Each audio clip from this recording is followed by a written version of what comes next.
Alhamdulillah nahmaduhu wa nasta'inuhu wa nastaghfiruh wa na'udzu billahi min syururi anfusina wa min sayyiati a'malina may yahdihillahu fala mudhillalah wa may yudlil fala hadiyalah. Asyhadu an la ilaha illallah wahdahu la syarikalah wa asyhadu anna Muhammadan abduhu wa rasuluh. Allahumma salli wa sallim ala nabiyyina Muhammadin wa ala alihi wa sahbihi wa man tabi'ahum bi ihsanin ila yaumiddin wa sallama tasliman katsira, amma ba'd. Ma'asyiral muslimin, para hadirin dan hadirat yang dimuliakan oleh Allah, melanjutkan kajian kita masih membahas hal-hal yang berkaitan dengan pernikahan dari kitab Bulughul Maram. Akhir yang kita bahas adalah perintah untuk mengumumkan pernikahan, dan mengumumkan pernikahan itu diantaranya adalah dengan mengadakan walimatun nikah, yaitu mengundang orang untuk makan bersama-sama. Dan hikmah dari mengumumkan pernikahan adalah tidak lain, yang pertama melaksanakan perintah Nabi SAW. Lalu yang kedua, daf'ut tuhmah, yaitu mencegah adanya sangkaan-sangkaan buruk dari orang-orang yang tidak mengetahui. Ma'asyiral muslimin rahimakumullah, kita masuk kepada hadis yang berikutnya. Lampunya masih nyala.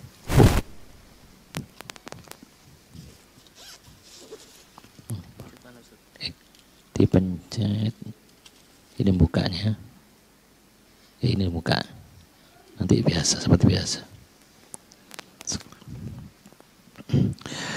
Hadis yang berikutnya nomor 847 dari Abu Burdah, dari Abu Musa, dari ayahnya, semoga Allah meridainya, beliau mengatakan, qala Rasulullah sallallahu alaihi wasallam, la nikaha illa biwaliyin. Rasulullah mengatakan tidak ada nikah kecuali dengan wali. Rawahul Imam Ahmad wal Arba'ah, diriwayatkan oleh Imam Ahmad dan 4 imam sunnah yang lainnya. Wa sahhahahu Ibnul Madini, disahihkan hadis ini oleh Ibnu Madini. Wa Tirmidzi wa Ibnu Hibban, demikian pula disahihkan oleh Tirmidzi dan Ibnu Hibban. Wa 'allahu bil irsal, dan dinyatakan oleh Ibnu Hibban bahwa hadis ini termasuk hadis yang mursal. Namun nanti akan disebutkan bahwasanya hadis ini terangkat, meskipun sebagian mengatakan hadis ini mursal, tetapi kemudian dalam hadis yang berikutnya nanti akan ada keterangan hadis yang sahih tentang keharusan adanya wali dalam pernikahan. Kita lampaui dulu hadis ini, nanti kita bahas setelah ini. Kita masuk kepada riwayat Imam Ahmad yang berikutnya, dari Hasan dari Imran ibn Husain marfu'an. Hadis ini terangkat kepada Rasulullah. Beliau bersabda, la nikaha illa biwaliyin wa syahidaini. Tidak ada nikah kecuali dengan wali dan kedua saksi. Pembahasan tentang wali kita jadikan nomor 2, karena nanti akan ada hadis yang lain yang membahas tentang wali. Tapi yang kita bahas adalah sekarang tentang saksi pernikahan. Maka hadis ini menyatakan bahwasanya tidak ada nikah kecuali dengan 2 saksi. Ikhwan Abidin Azakumullah, hadis ini juga ada kaitannya dengan hadis yang telah lalu, yang mana Nabi Sallallahu Alaihi Wasallam menyuruh untuk mengumumkan pernikahan. Dan mengumumkan pernikahan itu ada beberapa hal caranya. Kemarin kita sebutkan, yaitu mengundang orang untuk makan bersama.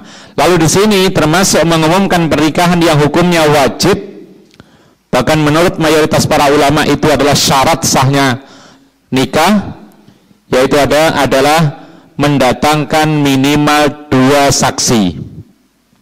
Jadi mendatangkan minimal 2 saksi itu adalah salah satu bentuk mengumumkan pernikahan.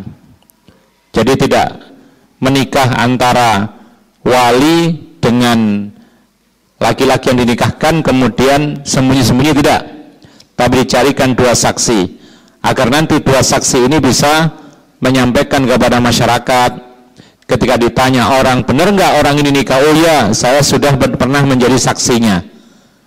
Dan tidak lain juga ini adalah untuk menghindari anggapan buruk dari orang-orang yang tidak tahu pernikahan tersebut. Ma'asyiral muslimin rahimakumullah. Lalu apa sih hukum saksi dalam pernikahan? Maka disebutkan oleh para ulama, sedikit ada perbedaan pendapat tentang hukum saksi dalam pernikahan. Di antara yang berbeda dari mayoritas adalah Imam Malik. Imam Malik menyatakan bahwa persaksian dalam nikah itu tidak wajib dan bukan syarat. Kenapa demikian? Karena Imam Malik menganggap hadis tentang syarat yaitu persaksian itu adalah lemah, ya, dianggap lemah. Tetapi hadisnya adalah hadis yang sahih. Bahkan hadis ini dinyatakan sahih oleh Syekh Al-Albani rahimahullah dalam kitabnya Silsilah Al-Hadits As-Sahihah. Oleh karena itu pendapat Imam Malik tentang tidak ada kewajiban saksi dalam pernikahan, maka ini adalah pendapat yang tidak boleh dipakai, ya. Sementara Imam Abu Hanifah, kemudian Imam Syafi'i dan Imam Ahmad semuanya menyatakan termasuk kewajiban dalam pernikahan, bahkan itu menjadi syarat sahnya pernikahan adalah yaitu mendatangkan minimal 2 saksi. Kemudian pertanyaannya adalah, apakah dalam saksi itu atau persaksian itu, ya, yang penting dia 2 orang laki-laki, yang penting bersaksi? Maka dijawab oleh para ulama yang menyatakan persaksian itu sebagai syarat sahnya nikah. Syaratnya adalah yang pertama, 2 saksi itu semuanya laki-laki, maka saksi perempuan tidak dianggap. Kemudian yang kedua, 2 saksi tersebut berakal sehat. Kemudian yang ketiga, 2 saksi tersebut sudah balik. Lalu yang keempat, keduanya adalah orang yang terpercaya, bukan orang-orang pendusta. Karena orang pendusta itu nggak dipercaya, sehingga omongannya bisa diterima, bisa tidak. Kadang-kadang berbohong, sehingga tidak diterima. Dan ada kemungkinan dia berbohong, sehingga bisa saja dia menyatakan saya bersaksi demikian dan demikian, ternyata hakikatnya tidak. Oleh karena itu kita katakan bahwasanya syarat yang menjadi saksi pernikahan adalah yang pertama laki-laki 2 orang, yang kedua sudah berakal sehat. Berakal sehat artinya bukan gila atau bukan setengah-setengah gila, ya, berakal sehat seperti umumnya manusia. Lalu yang ketiga adalah sudah balik. Lalu yang berikutnya yaitu dia adalah 2 orang yang terpercaya. Maka ketika ada yang bersaksi salah satunya pendusta, maka tidak cukup, harus 2 orang ini adalah terpercaya. Kenapa hal ini disyaratkan, disebutkan oleh para ulama? Karena dalam masalah harta saja diharuskan syarat-syarat berikut itu. Dalam harta saja, ketika ada perselisihan tentang harta, itu syaratnya adalah ada 2 laki-laki berakal sehat, kemudian sudah balik. Apalagi dalam urusan yang lebih penting dari harta, yaitu kehormatan dalam masalah pernikahan. Maka para ulama menegaskan bahwasanya saksi tidak boleh sembarangan. Diupayakan dicari 2 laki-laki, kemudian dua-duanya adalah orang yang terpercaya, berakal sehat, dan sudah balik. Kemudian ikhwan nafiddin azzakumullah, maka itulah salah satu syarat sahnya nikah. Para ulama menegaskan ada syarat-syarat yang lain yang belum disebutkan dalam hadis ini tentang syarat sahnya pernikahan. Jadi kalau yang pertama adalah adanya 2 saksi yang terpercaya, laki-laki berakal sehat dan sudah balik. Syarat yang kedua adalah ta'ayyunur rajuli wal mar'ah. Harus ditentukan siapa yang menikah, lakinya siapa, perempuannya siapa. Ya. Jadi tidak boleh global. Misalnya begini, seorang laki-laki walinya pernikahan menikahkan kepada orang laki-laki yang lain dengan mengatakan, saya nikahkan kamu dengan anak perempuan saya. Ini nggak boleh. Kalau anaknya perempuan lebih dari 1, ya. Tapi kalau anaknya cuma 1 ya boleh. Siapa lagi anaknya kalau nggak dia? Tapi kalau anaknya lebih dari 1, kedua-duanya belum menikah, lalu walinya mengatakan saya nikahkan kamu dengan putriku, maka para ulama mengatakan tidak sah. Kenapa demikian? Karena tidak dipastikan siapa yang dinikahkan. Ya. Kemudian ikhwan nafiddin azakumullah, syarat yang ketiga adalah ridha at-tarafain. 2 pihak ridha, tidak dipaksa. Makanya perempuan itu harus dimintai izin. Kalau masih gadis, maka cukup ketika dia ditanya lalu dia diam, maka dia boleh dinikahkan. Tapi kalau janda, maka dia harus menjawab dengan kalam. Beda. Untuk mendapatkan izin seorang wanita, walinya menikahkan atau enggak, maka harus dimintai keridhoannya. Kalau wanita itu masih gadis, maka ditanya oleh bapaknya atau walinya, kamu mau saya nikahkan dengan si fulan ibnu fulan? Maka ketika si wanita ini diam, maka boleh dinikahkan, itu pertanda dia setuju. Tapi kalau sudah menjadi janda, maka ketika dinikahkan lagi harus, yaitu ada keridhaan dengan kalam. Nanti akan ada pembahasannya. Jadi nggak cukup dia diam, harus mengatakan iya, harus dia mengatakan baik, siap, dan semisalnya. Nah, ini sekaligus dijadikan syarat tentang apa? Tentang syarat pernikahan itu diantaranya adalah ridha at-tarafain. Ridhonya 2 belah pihak. Kemudian ikhwan nafiddin azakumullah, lalu syarat yang berikutnya yaitu yang keempat adalah idznul wali, yaitu sang wali memberikan izin, mengizinkan. Ya. Maka para ulama mengatakan bahwasanya ini menunjukkan kepada kita bahwa yang menjadi syarat itu adalah izinnya wali, bukan kedatangannya. Kalau kedatangannya atau pas mengakadkannya bisa diwakilkan. Tapi yang paling penting adalah mendapatkan izin dari sang wali. Ikhwan nafiddin azakumullah, kita lanjutkan tentang masalah wali.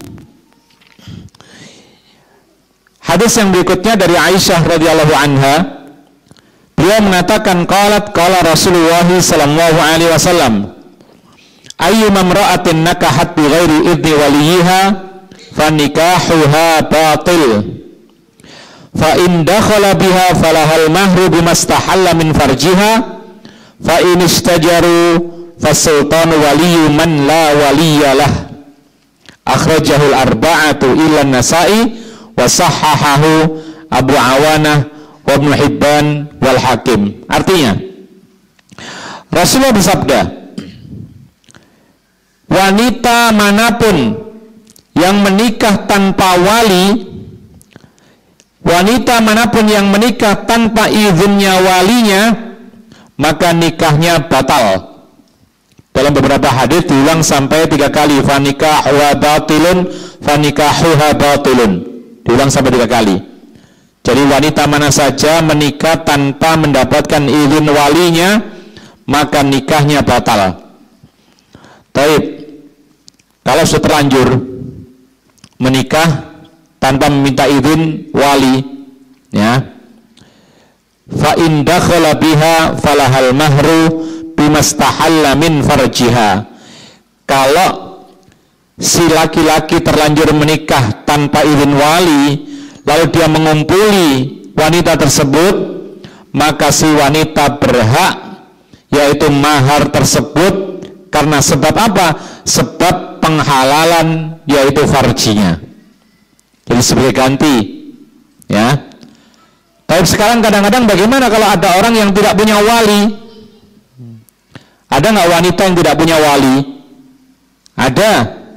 Para ulama mengatakan ada kalanya, yaitu wanita itu sebatang kara, ya. Atau bahkan disebutkan oleh para ulama seperti anak zina, perempuan yang sudah dewasa, sebagian mengatakan tidak punya wali, ya, karena bapaknya tidak sah secara syar'i. Terus bagaimana kalau mau menikah? Maka Rasulullah mengatakan, fa inistajaru fasultanu waliyyu man la waliyalah.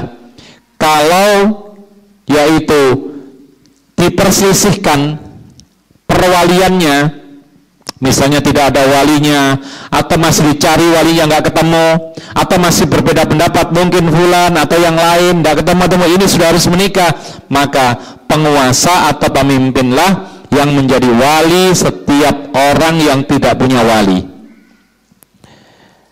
Ma'asyiral muslimin rahimakumullah. Maka hadis ini menunjukkan kepada kita salah satu syarat sahnya nikah tadi adalah izinnya sang wali, yaitu walinya wanita. Karena yang menikahkan itu adalah walinya wanita, bukan walinya laki-laki. Adapun laki-laki tidak ada keharusan untuk mendatangkan atau meminta izin kepada walinya, ya. Kemudian ikhwan fiddin azzakumullah, disebutkan oleh para ulama bahwa syarat menjadi wali itu diantaranya adalah akil balik. Ini syarat yang pertama. Jadi seorang wali yang mengizinkan perempuan itu menikah, bahkan menikahkan seorang wanita, itu syaratnya adalah an yakuna mukallafan. Orang tersebut laki-laki yang betul-betul sudah mukallaf, berakal sehat dan sudah balik, ya. Masa bapaknya belum balik? Enggak, karena wali itu kadang-kadang bukan bapaknya, bahkan kadang-kadang anak laki-laki bisa jadi wali. Kalau wanita itu sudah punya anak, ya, kemudian mau menikah lagi karena mungkin berpisah dengan suami pertama atau ditinggal mati, lalu kemudian tidak ada wali-wali yang terdekat, maka anaknya yang maju jadi wali. Tapi syaratnya harus berakal sehat dan sudah balik, ya. Karena menikah itu termasuk salah satu ibadah, mengakadkan pun juga ibadah, dan ibadah itu harus ada niat. Sementara anak kecil yang belum balik itu belum dianggap ibadahnya, harus ada niat. Karena ibadah Rasulullah mengatakan innamal a'malu binniyat, amalan itu bergantung kepada niatnya. Jadi syarat yang pertama, yaitu sebagai wali itu adalah harus berakal sehat dan sudah dewasa. Yang kedua, an yakuna zakaran, ya, an yakuna zakaran au min qibali zakar, harus seorang laki-laki atau dari sisi laki-laki saja, ya, dari sisi laki-laki saja.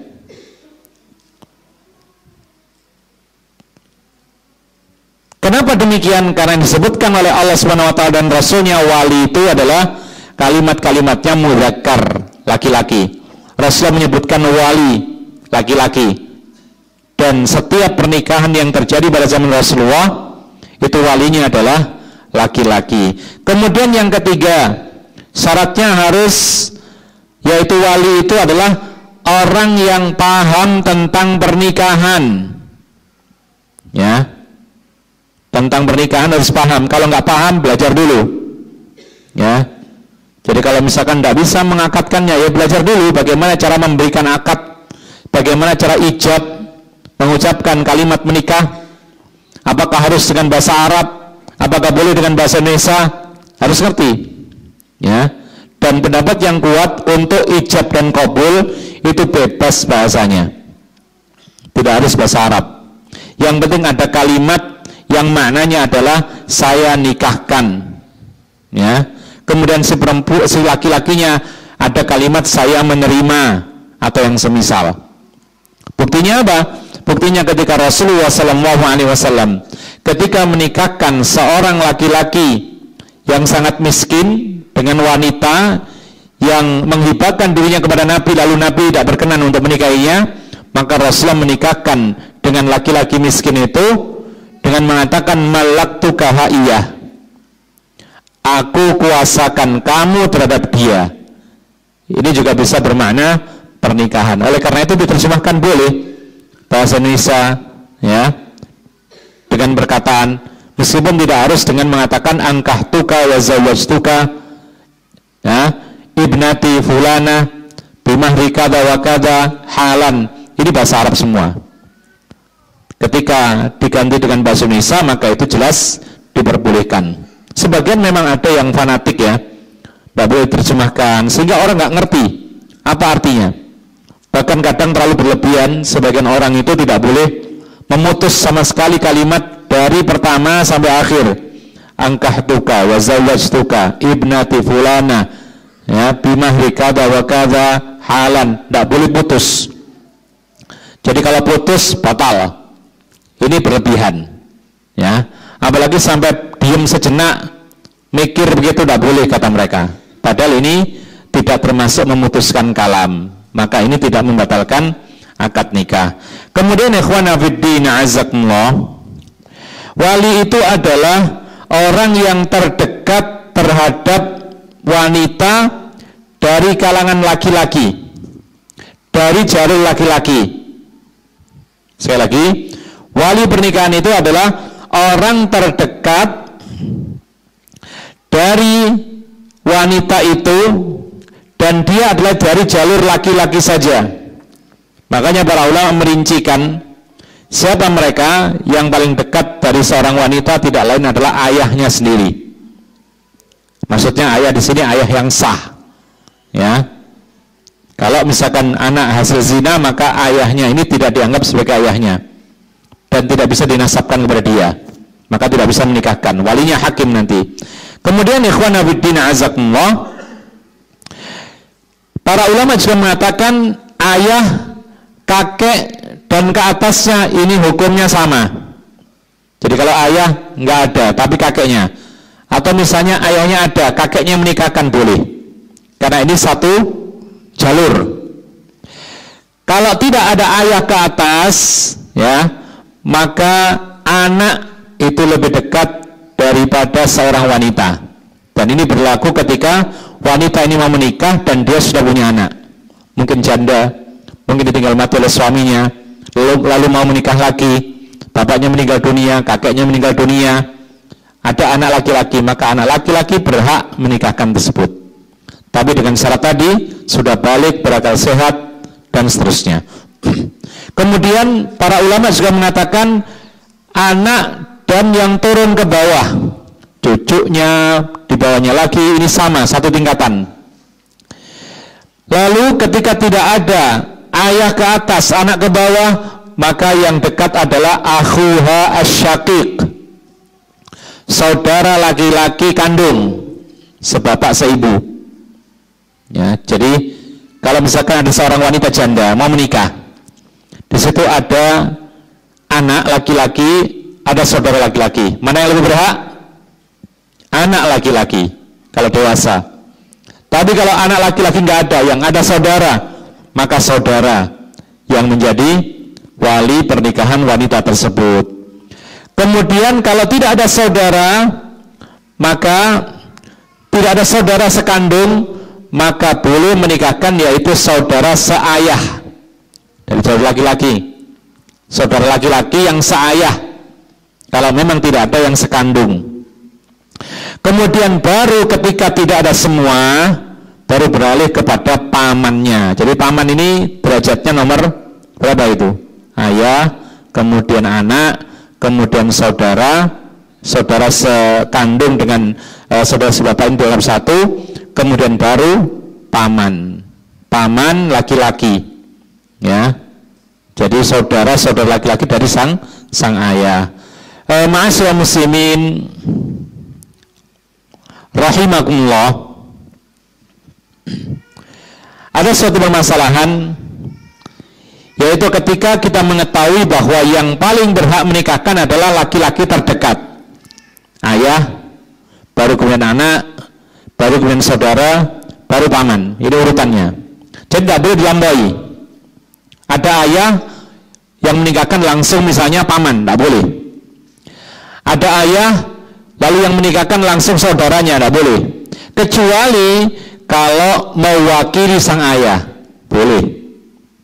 Ya. Nah, sekarang terjadi seorang wanita dinikahkan oleh saudaranya, padahal di situ ada ayah. Ayah masih sehat walafiat. Ditanya bisa menjawab, tapi dilampaui. Kalau ini terjadi, apa hukum pernikahannya? Ya. Jadi misalnya ada seorang perempuan langsung dinikahkan oleh saudara laki-lakinya, kemudian ayahnya diabaikan, mungkin karena ayahnya di luar kota. Yang sering terjadi itu adalah ketika ayahnya itu meninggalkan mereka, bercerai misalnya, lalu kemudian ayahnya tinggal di kota lain, menikah lagi dengan orang lain, kemudian tidak ada hubungan sama sekali, lalu anak perempuan ini mau menikah, yang menikahkan saudaranya.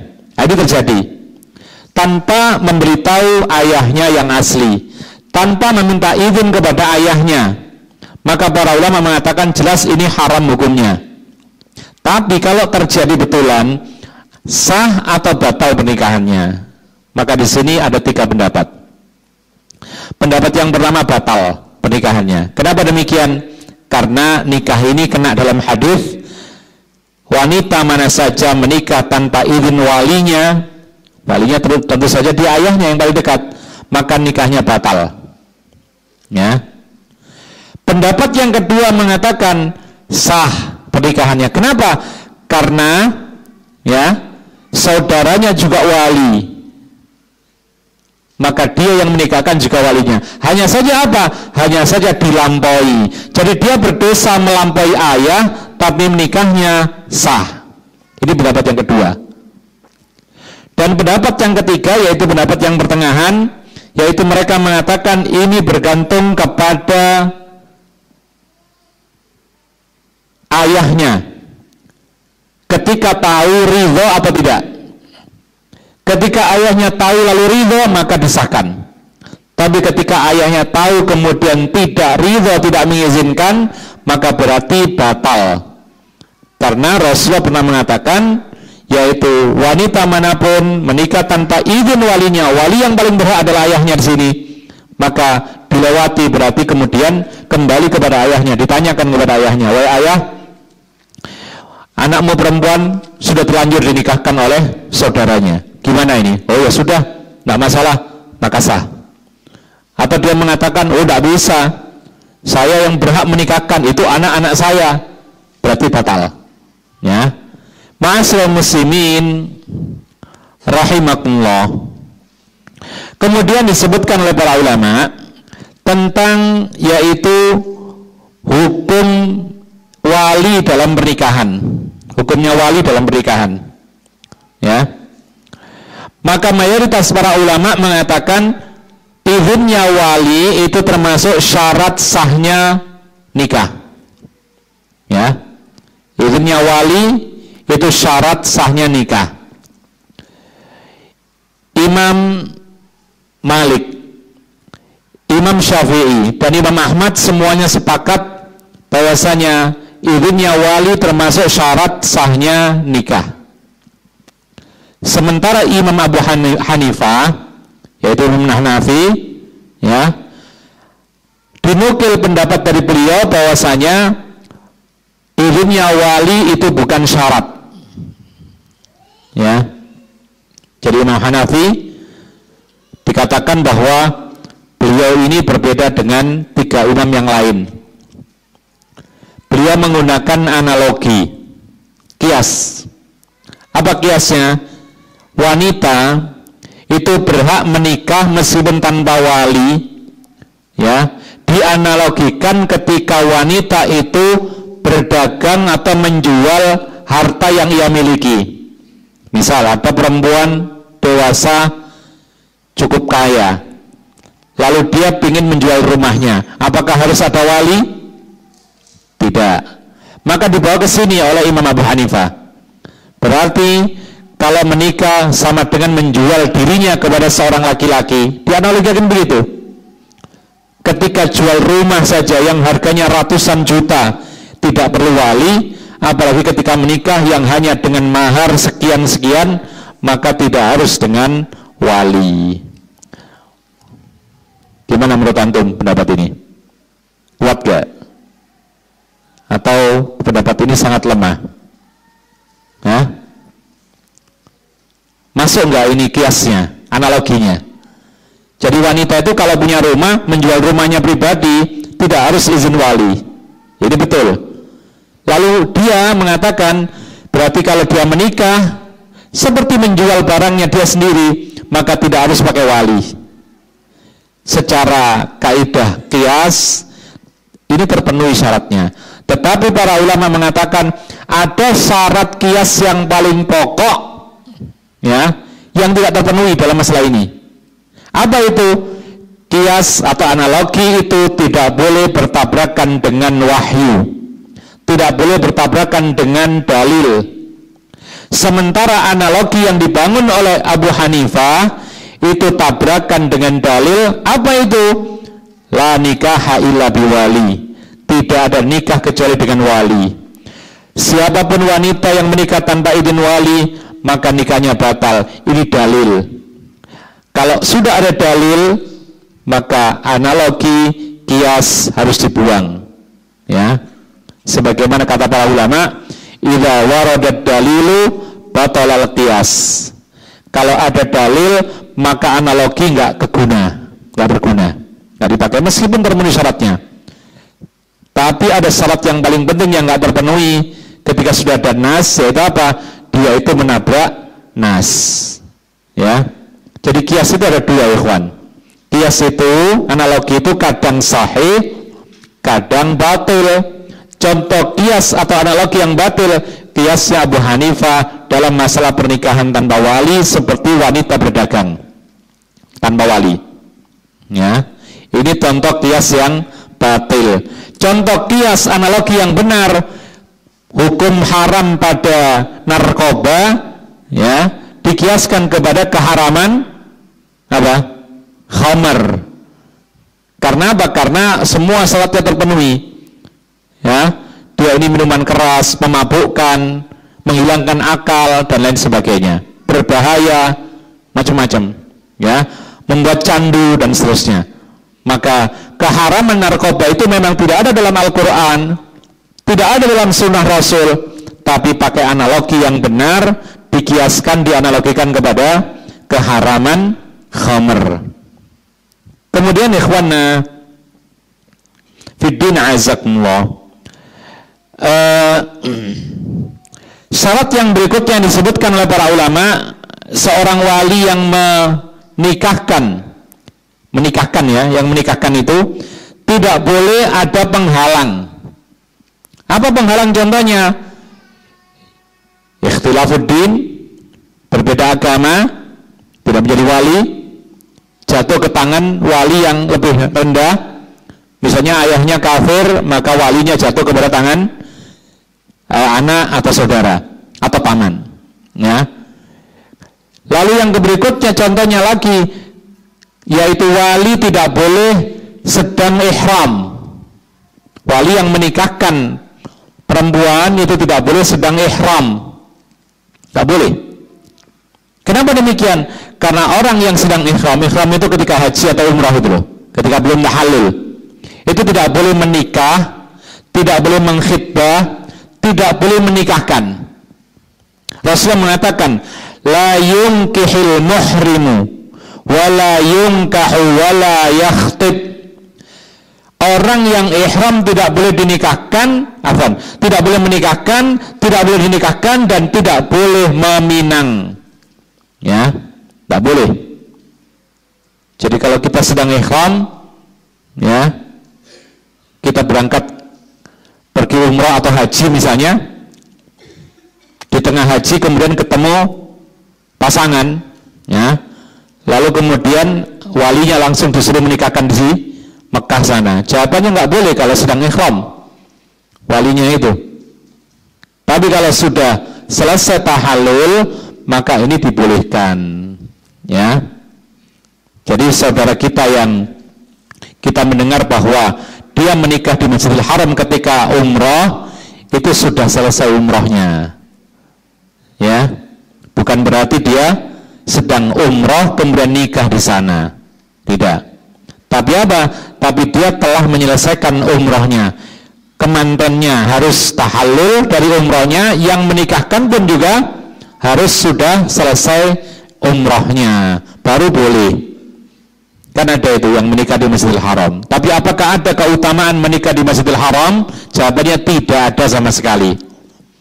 Jangankan di Masjidil Haram, masjid biasa saja nggak ada keutamaannya, ya. Menikah itu di mana saja, yang penting apa? Yang penting terpenuhi syaratnya, dan para ulama tidak mengatakan keutamaan menikah di masjid, nggak ada.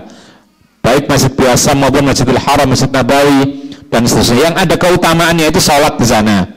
Tapi kalau menikah di Masjidil Haram, Masjid Nabawi, ini tidak ada keutamaannya. Bahkan bisa-bisa diusir. Kalau kita sedang mengadakan majelis pernikahan, ketahuan askari, diusir kita, karena memang nggak boleh kita mengadakan suatu acara yang tidak resmi di Masjidil Haram atau di Masjid Nabawi. Ma'asyiral muslimin rahimakumullah.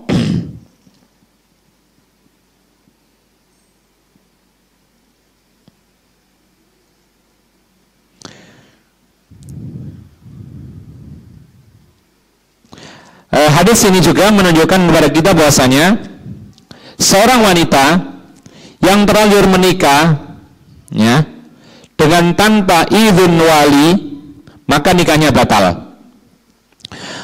Bagaimana kalau sudah terlanjur, ya, mungkin karena kita tidak tahu, sehingga apa? Sehingga ketika sudah menikah baru sadar bahwasanya oh ternyata tidak boleh, ya harus dipisahkan, ya. Kalau sudah terlanjur berhubungan, maka Rasulullah mengatakan, falahal mahru bimastahalla min farjiha. Wanita itu berhak mahar disebabkan dia telah dihalalkan farjinya oleh si laki-laki. Setelah itu kemudian dipisah. Jika tetap dia menikah, maka diulang lagi. Kalau mereka tidak tahu, maka mereka tidak berdosa. Tapi kalau mereka tahu, maka itu dosa, ya. Kemudian ikhwan fiddin azakumullah, tentang wali yang tidak dijumpai atau menolak pernikahan, itu dikenal dengan istilah wali wa'adl. Nanti kita sebutkan tentang wali tapi nggak mau menikahkan anaknya. Terus bagaimana anaknya mau menikah? Semua walinya nggak setuju. Apakah wanita nikah tanpa wali atau ada cara lain? Jawabannya ada cara lain. Bagian akhir dari hadis, fa in istajaru fasultanu waliyyu man la waliyalah. Kalau mereka menolak, yaitu para wali itu tidak mau menikahkan anaknya, ya, perempuan, maka pemimpin atau penguasa atau imam itulah yang menjadi wali siapa saja yang tidak ada wali baginya. Ini menunjukkan kepada kita bahwasanya wanita ketika hendak menikah kemudian tidak ada walinya, atau ada wali tetapi mereka bertikai, atau diperselisihkan siapa sih sebenarnya walinya dan belum ketemu juga mana yang berhak, sedangkan wanita ini sudah waktunya menikah. atau para walinya memang betul-betul nggak ada, ya, atau ada tapi menolak, kadang-kadang begitu, karena mungkin tidak setuju, ya, ayahnya, saudara laki-lakinya, paman-pamannya tidak mau menikahkan si wanita ini, mungkin karena dianggap laki-lakinya itu beda prinsip dengan walinya dan semisalnya, maka sepakat para walinya nggak ada yang mau menikahkan si perempuan ini. Maka saat itu yang menjadi wali adalah pemimpin atau dikenal dengan istilah sultan atau imam atau amir dan lain sebagainya. Ma'asyiral muslimin rahimakumullah, siapa sih sultan atau imam itu? Maka disebutkan oleh para ulama, walladzi yatasallatu ala amri saksin fi jami'i umurih aw wakiluhu aw man yanubu anhu. Maksud daripada sultan itu adalah pemimpin yang mengurusi segala urusan masyarakatnya, ya, atau siapa saja yang menjadi wakilnya atau yang ditunjuk olehnya. Dan di negeri kita ada yang namanya khusus, instansi khusus Kementerian Agama, di sana ada kantor urusan agama, ada pengadilan agama. Maka mereka yang ditunjuk dalam urusan pernikahan.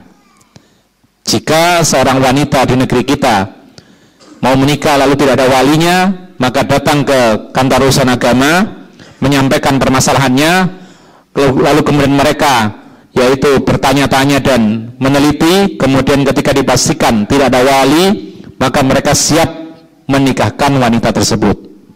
Ya. Kadang-kadang seorang bapak tidak bertanggung jawab, kemudian pergi dari rumah, tidak tahu di mana rimbanya, ya, tidak ketahuan di mana rimbanya. Wanita ini dewasa, anak perempuan ini dewasa, sudah mau menikah, bapaknya nggak ada, padahal satu-satunya walinya adalah bapaknya. Maka wanita ini langsung pergi ke kantor urusan agama, melaporkan urusannya, kemudian nanti dari pihak kantor urusan agama yang mengurus menanyai di mana ayahmu, kemudian kalau misalkan ada di sekitarnya maka dicari, sekiranya waktu yang ditentukan tidak ketemu maka diputuskan bahwa bapaknya dianggap tidak ada. Maka saat itu perwalian jatuh ke tangan pemimpin atau waliul amr atau imam atau sang sultan. Dan di sini maksudnya bukan harus pemimpin tertinggi, ya, yang ditunjuk. Di setiap kota ada kantor urusan agama, ada yang bagian wali pernikahan ada, dan alhamdulillah ini sesuai dengan syariat. Ya. Adapun kalau ketika ada wali maka sebaiknya walinya yang menikahkan. Terus apa tugasnya orang KUA? Ya nyatat. Jadi nggak harus dia yang menikahkan, nggak harus diwakilkan kepada dia. Yang afdalnya itu ya walinya yang menikahkan. Sementara yang dari KUA dia cukup bagian pencatatan saja. Ikhwan fillah azakumullah, maka ini menunjukkan kepada kita maksud daripada imam sultan itu adalah penguasa, bukan penguasa atau imam-imam yang skalanya kecil, bukan imam masjid, ya, bukan apa, ketua yayasan, bukan kiai, bukan ketua ormas, bukan, ya. Ini memang ketua, ini memang pemimpin, tetapi pemimpin yang skalanya apa? Komunitas. Sementara yang dimaksudkan adalah sultan, pemimpin suatu yaitu negeri, atau siapa saja yang ditunjuk resmi. Jadi bukan pemimpin-pemimpin yang skalanya itu kelompok-kelompok komunitas tertentu, bukan. Kiai bagaimana? Boleh nggak menikahkannya? Nggak boleh. Ya, memang ada pendapat yang mengatakan atau anggapan bahasanya kiai itu sama dengan yaitu apa? Ulatul umur. Karena ulatul umur itu kalau nggak pemimpin atau penguasa, amir, maka ulama berhak untuk menikah. Jawabannya tidak, karena mereka bukan walinya secara asal dan bukan ditunjuk oleh penguasa. Kecuali kalau mereka ulama ini, kiai ini memang ditunjuk oleh penguasa, boleh dia menikahkan wanita. Tapi itu kenapa? Ketika wali aslinya itu tidak ada atau memang menolak untuk menikahkan. Ikhwan fillah azakumullah, maka itulah syarat-syarat sahnya pernikahan, yaitu yang pertama adalah saksi dua laki-laki, kemudian ditentukannya laki dan perempuan, kemudian ridho kedua pihak, kemudian mendapatkan izin dari sang wali. Adapun rukun nikah kita sampaikan di sini, ya mungkin 10 menit saja atau 7 menit saja. Adapun rukunnya nikah maka hanya ada 3. Yang pertama adalah adanya atau keberadaan si laki-laki dan keberadaannya si perempuan, ya, yaitu tidak ada penghalang, dalam keadaan tidak ada penghalang untuk menikah. Jadi kan laki-laki ada perempuan, keduanya tidak ada penghalang untuk menikah. Apa maksudnya penghalang? Apa contohnya? Apa? Beda agama. Misalnya perempuannya muslimah, laki-lakinya Nasrani.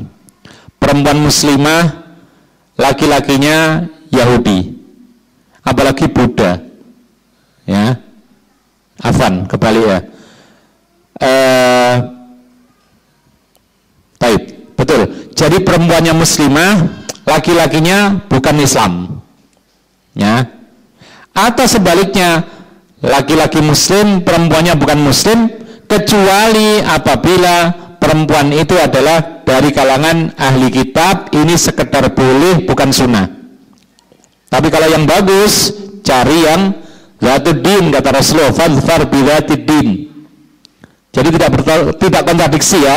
Boleh laki-laki muslim menikahi wanita ahli kitab, itu tidak kontradiksi dengan perintah Rasulullah untuk memilih yang agama Islamnya kuat dan akhlaknya mulia. Kenapa demikian? Kalau laki-laki muslim menikahi wanita ahli kitab ini hanya sekedar boleh, ya.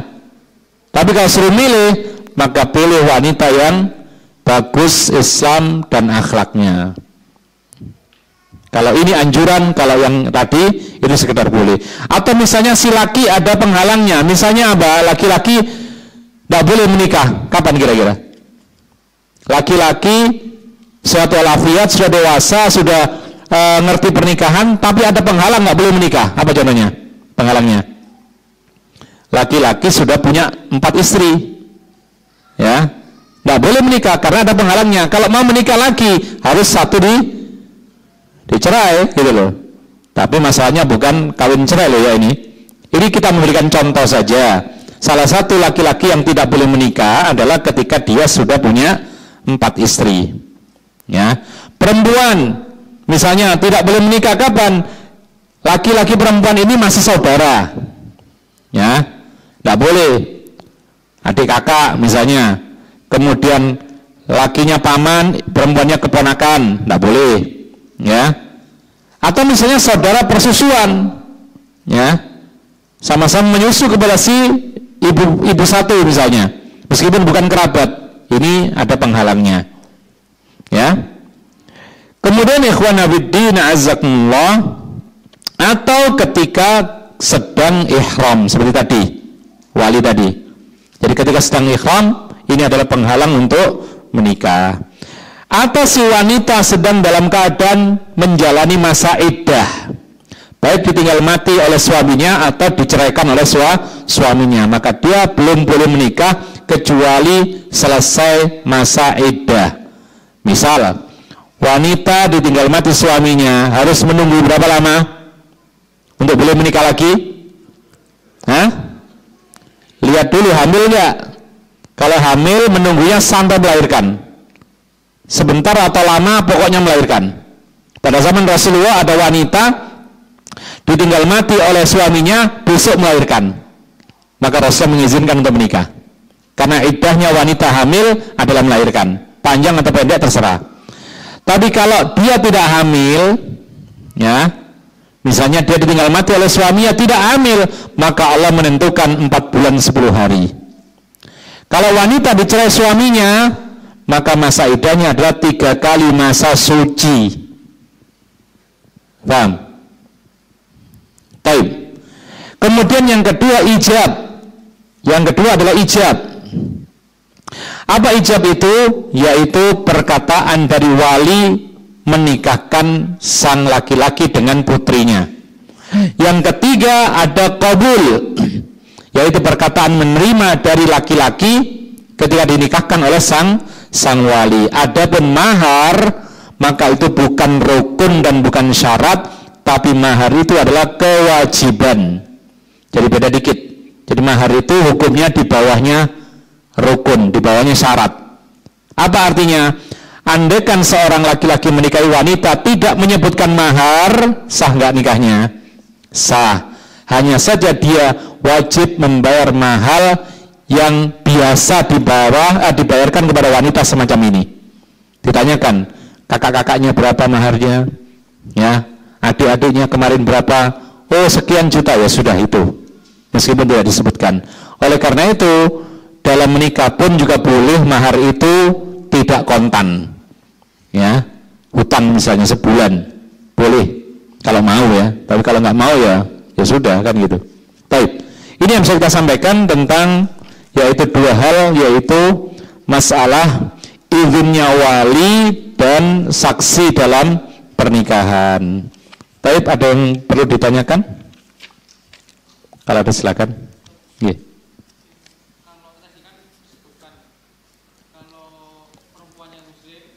Ya.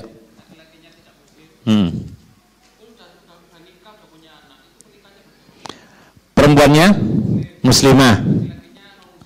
Apa non muslimnya? Nasrani ya. Punya anak. Terus nikah lari. Terus yang nikahkan siapa? Nah, ini masalah ini. Jadi kalau ada perempuan muslimah dinikahi oleh seorang laki-laki Nasrani, mestinya tidak boleh menikah, itu batal pernikahannya. Nah, kok nikah lari? Nah, ini pertanda bahwasanya yang menikahkan berarti bukan walinya. Sultan, ya, penguasa itu tidak akan mau menikahkan kalau nikah lari. Biasanya dicari, mana orang tuamu? Oh, misalnya dikatakan tidak mau menikahkan, ditanya biasanya. Nah, ini pernikahan yang masalah. Seperti ini, Allahu a'lam. Sebaiknya merujuk kepada kantor urusan agama. Nanti akan ada pembahasan masalah pernikahan yang bermacam-macam itu. Ya. Jadi merujuk kepada kantor urusan agama, menanyakan masalah ini bagaimana kelanjutannya. Kalau memang harus, mungkin saja lakinya kemudian masuk Islam, kita nggak tahu, ya. Tapi kalau tetap dia tidak mau masuk Islam, ya hukumnya harus dipisahkan. Harus dipisahkan meskipun sudah punya anak. Kalau dia dulu nggak tahu, ya, menikah itu dalam keadaan tidak tahu hukumnya, maka dia tidak berdosa. Yang berdosa itu yang tahu menerjang keharaman, itu yang berdosa. Tapi kalau dia tidak tahu, ya sudah, anak-anak dia, ya, tapi karena nggak tahu maka dia tidak berdosa, insya Allah. Wallahu a'lam. Baik, ya.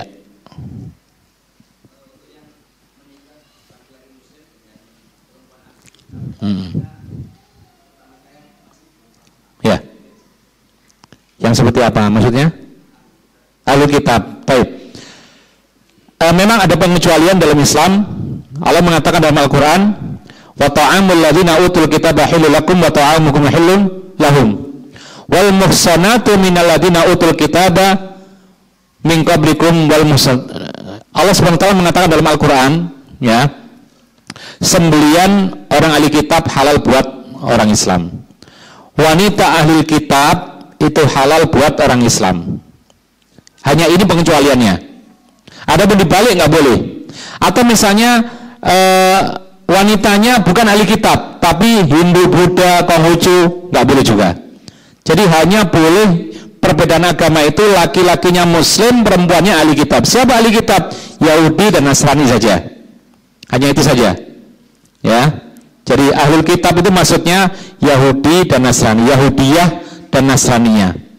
Kenapa dibolehkan? Ini termasuk rukhsah keringanan. Dan syaratnya apa? Lakinya yang Muslim. Kenapa demikian? Karena biasanya laki-laki itu yang bisa mengarahkan. Kalau kebalik, ini biasanya jadi murtad perempuannya. Ya. Jadi ini hanya sekedar boleh. Tapi kalau antum suruh milih, nggak usah nyari ahlul kitab. Karena Rasul memerintahkan fadfar bilatud din taribat yaminuk. Pilihlah wanita yang agama Islamnya bagus, akhlaknya baik, niscaya engkau beruntung. Ya. Itu kalau kita disuruh memilih. Tapi kalau seandainya antum berada di mana misalnya, berada di Amerika sana ya, tidak ada keluarga, tidak punya istri, tidak apa, ini cari perempuan tidak ada yang muslimah misalnya, ya, boleh nggak nikah sama orang Nasraninya? Boleh, ya, bukan sunnah, boleh, hanya sekedar boleh saja, ya. Dan antum harus berusaha untuk mendakwai mereka, dia. Sampai apa? Jangan sampai punya anak-anak antum nanti kemudian terbawa agama dia. Jadi itu keterangan tentang wanita ahli kitab yang boleh dinikahi oleh laki-laki muslim. Sebagian ada yang mengatakan, oh untuk zaman sekarang nggak boleh, secara total. Ya, apa alasannya? Alasan mereka adalah karena ahli kitab dahulu dengan sekarang beda. Bedanya bagaimana? Sekarang mereka itu merubah kitab mereka. Itu alasan mereka sebagian. Kita katakan, kalau itu alasannya, maka sejak dahulu mereka memang terbiasa merubah-rubah kitab mereka. Dalam Al-Quran dikatakan, Ahlul kitab itu merubah kitab mereka. Yuharrifunal kalima an mawadhi'ih. Biasa mereka itu merubah-rubah kitab mereka, kalimat-kalimat dari tempatnya sesuai dengan hawa nafsu. Itu ada keterangan demikian. Jadi Ahlul kitab dahulu dengan sekarang sama saja. Sama dengan masalah sembelihan. Ahlul kitab itu dihalalkan untuk orang Islam dari dahulu sampai sekarang. Rasulullah pernah makan yaitu kambing sembelihan milik orang Yahudi sehingga sampai diracun oleh seorang wanita Yahudi. Itu kan milik orang Yahudi, sembelihan mereka. Ya, ini rukhsah keringanan dari Allah Subhanahu wa taala. Tapi ini yang bisa kita sampaikan, mudah-mudahan bermanfaat. Wa akhiru da'wana alhamdulillahirabbil alamin. Wassallallahu ala nabiyyina Muhammad wa ala alihi wa sahbihi ajma'in. Wa subhanakallahumma bihamdika rabbana astaghfiruka wa atubu ilaik. Assalamualaikum warahmatullahi wabarakatuh.